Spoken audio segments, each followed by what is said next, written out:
अस्सलाम वालेकुम viewers, take swinger में खुश आमदीद। आज एक नई वीडियो के साथ हम हाजिर हैं। इसमें नई वीडियो में हम आपको बताएंगे कि जो हमारा 12 वोल्ट का डीसी रूम एयर कूलर है, इसकी सप्लाई हम घर पे कैसे तैयार कर सकते हैं। व्यूअर्स, ये रूम कूलर 12 वोल्ट का हमें बाज़ार से 4600 का मिल जाता है, यानी कि 4600 का ये मार्केट से मिल जाता है। अब उनसे हम पावर सप्लाई खरीदते हैं तो वो पावर सप्लाई हमें मिलती है तकरीबन 1500 की 1800 रुपये की पावर सप्लाई देते हैं 10 रुपये की तरह, जो कि 10 रुपये की नहीं होती। और नंबर 2, वो पावर सप्लाई शॉर्ट सर्किट से या किसी वजह से जल्द खराब हो जाती है वोल्ट की वजह से, तो फिर हमें 2-4 महीने के बाद पावर सप्लाई दोबारा नहीं लेनी पड़ती है। तो हमने सोचा कि क्यों ना इस मसले का कोई सही हल निकाला जाए। तो व्यूअर्स, आज हम आपको बताएंगे कि इस रूम कूलर को हम किसी पुराने कंप्यूटर की पावर सप्लाई के ऊपर कैसे चलाते हैं। जी हाँ, ये हमारे पास एक पुराना पीसी पड़ा हुआ था घर में, जो कि कबाड़ में देना था। कबाड़ में अगर देते तो पीसी 200-300 रुपये का पीसी बिक जाता। कबाड़ में से भी कम का लेते हैं तो 150-200 रुपये का ले लेते हैं पीसी। सोचा कि क्यों ना इसकी पावर सप्लाई जो कि ठीक काम कर रही थी, इसको हम यूटिलाइज करें, इस्तेमाल कर लें। तो इस रूम कूलर के साथ हम इसकी पावर सप्लाई को यूज़ करेंगे। इस पावर सप्लाई को यूज़ करने से पहले हम इस पावर सप्लाई के स्पेक्स पढ़ते हैं। तो इस क्योंकि हमें जो ये रूम कूलर है, इसमें 3 अदद मोटरें लगी हुई हैं। ये आपको पहले भी पिछली वीडियो में भी आपको बता चुका हूँ कि इसमें 3 अदद मोटरें हैं। एक मोटर जो है वो हमारे ये फ्रंट फैन है, जो इसकी मोटर है, सबसे ज़्यादा करंट यही लेती है। उसके बाद एक मोटर है जो नीचे पानी उठाने वाली मोटर है, जो कि पानी साइड पे पैड पे पानी पहुँचाती है कूलिंग के लिए, सब पानी सर्कुलेट होता है। एक वो मोटर लगी हुई है। और तीसरी मोटर है जो कि ग्रिल को घुमाती है, लेफ्ट राइट हमें जो है स्विंग करती है ग्रिल, तो एक मोटर वो है। तो ये रूम कूलर हमने चेक किया था कि 12 वोल्ट के ऊपर ये रूम कूलर मैक्सिमम 5 एम्पियर लेता है। व्यूअर्स, मैक्सिमम 5 एम्पियर, लेकिन नॉर्मल तौर पे जो है वो 4 एम्पियर ये रूम कूलर ले रहा होता है। तो हमें ऐसी पावर सप्लाई चाहिए जो कि कम से कम 4 एम्पियर हमें आउटपुट दे। तो हम इसकी स्पेक्स पढ़ते हैं पावर सप्लाई की। ये जो हमने पुराने कंप्यूटर से उतारी है, ये बहुत अच्छी पावर सप्लाई होती है, क्योंकि ये स्विचिंग पावर सप्लाई है। अगर इसमें कोई शॉर्ट सर्किट हो जाए या कुछ हो जाए तो ये ट्रिप कर जाती है, ये जलती नहीं है जी।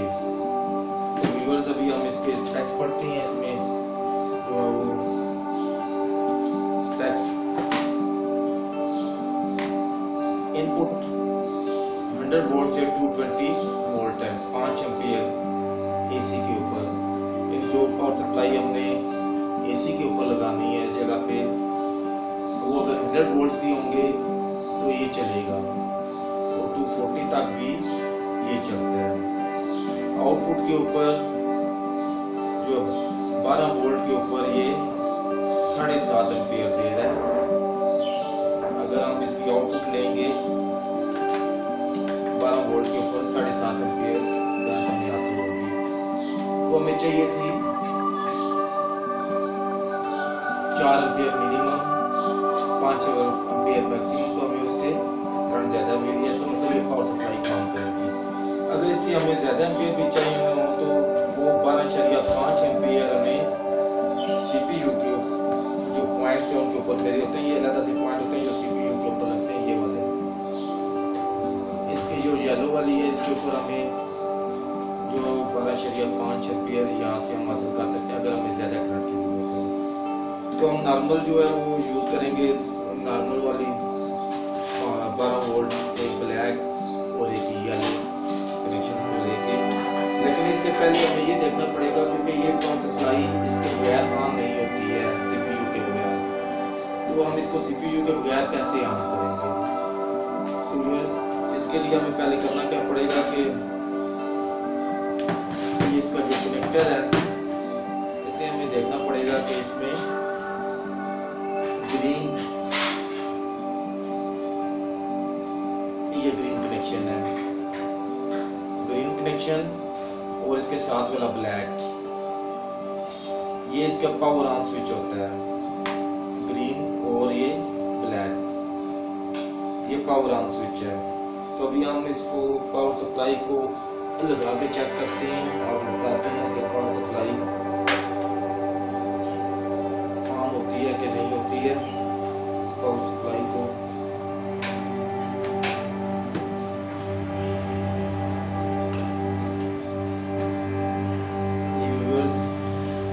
फैन नहीं ऑन होगा तो हम एक टेस्ट के लिए एक जंपर वायर बनाएंगे। जंपर वायर बनाई है जो कि इसके ग्रीन और ब्लैक जो है वो उनको आपस में शॉर्ट करते हैं कनेक्शंस को। ये आ गई ब्लैक और ये व्यूअर्स आपने देखा होगा कि हमारी पावर सप्लाई ऑन हो चुकी है। इसके हम वोल्ट मीटर के ऊपर वोल्टेज पढ़ते हैं कितने वोल्ट हमें आउटपुट हासिल हो रही है। तो वोल्ट मीटर का हम वोल्ट के ऊपर रख लेते हैं और इससे हम वोल्टेज चेक करते हैं। हमें येलो के ऊपर और ब्लैक के ऊपर वोल्टेज मिलेंगे। येलो के ऊपर हमने रेड लगाई, ब्लैक के ऊपर लगाई तो 12.06 एम्पेयर्स। तो हमें अपनी रिक्वायर्ड वोल्टेज मिल रही है। 12 वोल्ट का कूलर है, 12 वोल्ट हमें मिल रही है। हमें 4 एम्पेयर चाहिए, हमें 7.5 एम्पेयर मिल रही है। इसका मतलब है कि ये ओवरलोड भी नहीं होगी और हमारा रूम कूलर भी सही से काम करेगा। तो हम इस रूम कूलर को पहले सिंपल कनेक्शन लगा के टेस्ट कर लेते हैं। उसके बाद इसके हम परमानेंट कनेक्शंस कर देंगे। टेम्परेरी कनेक्शंस के लिए इसके पावर, इसके जो 2 वायर्स हैं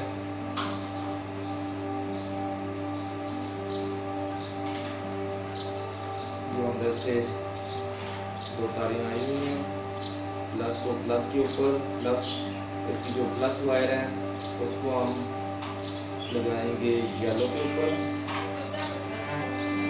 और नेगेटिव को ब्लैक के ऊपर।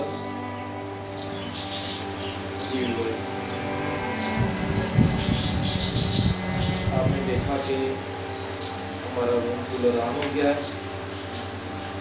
अभी हम चेक करते हैं कि इसके वोल्टेज ड्रॉप तो नहीं हुए। तो वोल्टेज को चेक करने के लिए इसके पैरेलल में हम वोल्ट मीटर लगाएंगे। व्यूअर्स कुछ पॉइंट्स में वोल्टेज ड्रॉप हुए हैं लेकिन हमारा काम जो है वो बेहतरीन चल गया है। अभी हम इसकी करंट को चेक करते हैं। आपको पता है कि करंट जो है वो हमेशा सीरीज में चेक होती है। तो करंट को चेक करने के लिए हम पहले मीटर के कनेक्शंस को करेंगे एम्पेयर के ऊपर और इधर से हम एम्पेयर के ऊपर ले जाएंगे और ये हम इसकी एक तार उतार देंगे। कोई सी एक तार उतार दी हमने इसको करंट चेक करने के लिए। ये इसका एक तरफ से लगा दिया उसकी ब्लैक में, सॉरी ब्लैक में हम ब्लैक लगा देते हैं ताकि हमें पॉजिटिव नेगेटिव भी सीधा रहे। और दूसरी तार जो है वो हमने आगे वाली तार के साथ लगा दी, यानी अब हमारा मीटर इसकी सीरीज में लग गया है। तो इसकी करंट देखते हैं हम। जी व्यूअर्स 4.06 4.074 यानी तकरीबन हमारा वो है 4 एम्पियर करंट रूम कूलर ले रहे हैं। तो आपको पता है कि रूम कूलर की अगर हम पावर मेजर करना चाहें तो वो बहुत ही आसान तरीका है। P = VI, V voltage, I current. तो वोल्टेज हमने मेजर किए थे वो थे 12 वोल्ट और करंट है 4 वोल्ट। तो 12 को हम 4 से मल्टीप्लाई करेंगे 4 से तो हमें हासिल होंगे 48 वाट। तो ये रूम कूलर एक 48 वाट का रूम कूलर है। यानी हमारा जो एक नॉर्मल सीलिंग फैन होता है वो 90 वाट का होता है। तो ये डीसी रूम कूलर है, ये सिर्फ 48 वाट का है। 48 वाट तकरीबन कह रहे हैं कि सीलिंग फैन से हाफ जो है वो ये पावर ले रहा है। तो ये कूलिंग भी बहुत अच्छी करता है और इसकी पावर भी बहुत अच्छी कम लेता है ये। तो अभी हम इसके परमानेंट कनेक्शंस कर लेते हैं ताकि तो हम इस रूम कूलर को परमानेंट चला लें।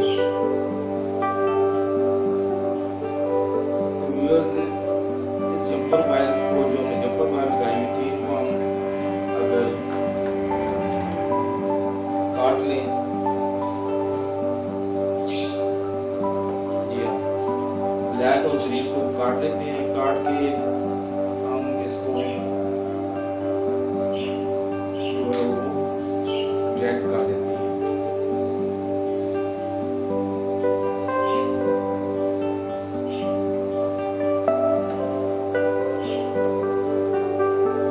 ये हमने ब्लैक और ग्रीन वायर्स काट दिए। वायर्स को हम निकाल के आपस में ट्विस्ट करके टेप कर देंगे ताकि ये हमारा सर्किट परमानेंट ऑन हो जाए और हमारी सप्लाई परमानेंट काम करती है। ये हम इनको स्टिक कर लेंगे। मेरे पास वायर स्टिकर मौजूद है तो वायर स्टिकर से हम स्टिक कर लेते हैं।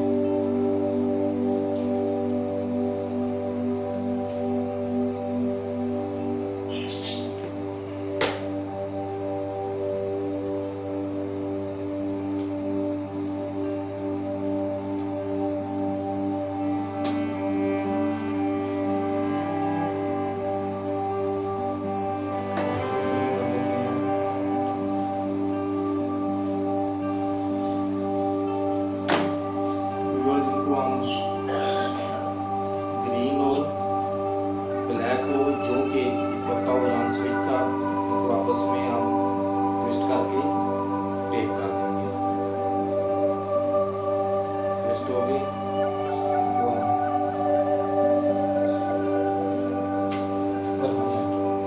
टेप कर देते हैं।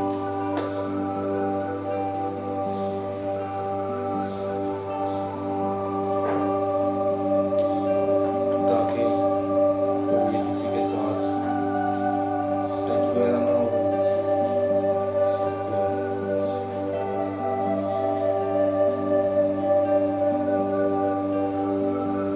जी बस इनको हमने टेप कर लिया और नेक्स्ट सप्लाई से हम जो है वो 12 वोल्ट लगा लेते हैं जो कि हम इसके साथ चेक कर देंगे। तो इसको भी हम काट लेते हैं क्योंकि अभी हम जरूरत नहीं है, इसी के साथ हम सप्लाई जो है वो इसी तरह यूज कर लेंगे।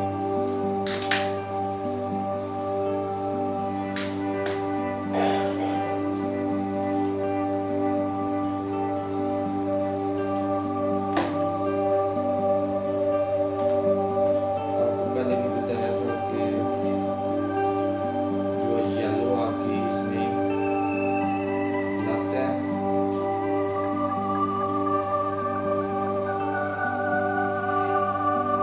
और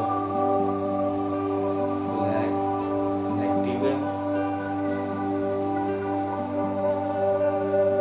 तकरीबन हमारे कनेक्शन हो गए हैं। एक दफ़ा फिर हम इसको ऑन करके चेक कर लेंगे क्योंकि अभी हमने इसको ड्रैग कर दिया तो ये चलता है कि नहीं चलता।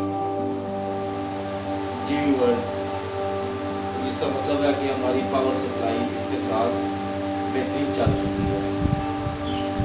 तो अब इनको अब हम कंप्लीट टेपिंग कर देंगे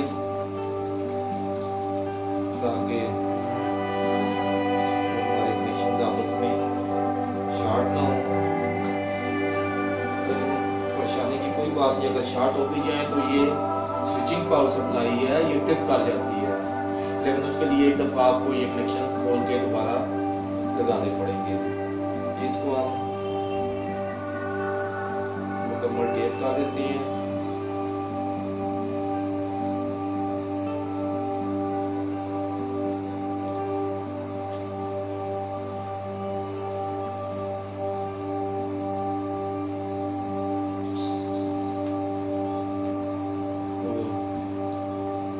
भी वायर्स हैं इनको आपस में टेप करके बंच कर देंगे।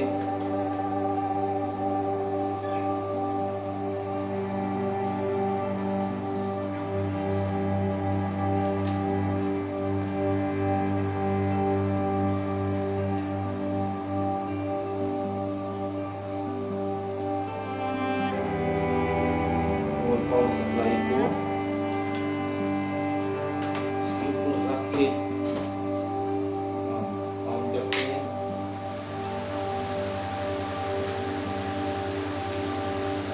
तो नाजरीन, आपने देखा कि हमने एक पुरानी पीसी की सप्लाई को यूज करके अपने रूम कूलर को चलाया है, जो कि अगर आप नई सप्लाई खरीदने जाते हैं तो ये 1500 से 2000 रुपये की नई पावर सप्लाई देते हैं इसके लिए। तो पीसी की सप्लाई जो कि रिलायबल होती है, स्विचिंग पावर सप्लाई है, अच्छी एम्पियर देती है, तो हमने इसको यूज़ करके अपना डीसी 12 वोल्ट वाला रूम कूलर चलाया है और ये बेहतरीन इसके ऊपर काम कर रहा है। अगर आपको हमारी ये वीडियो पसंद आती है तो लाइक कीजिए, शेयर कीजिए, सब्सक्राइब कीजिए। अल्लाह हाफिज़। पाकिस्तान जिंदाबाद।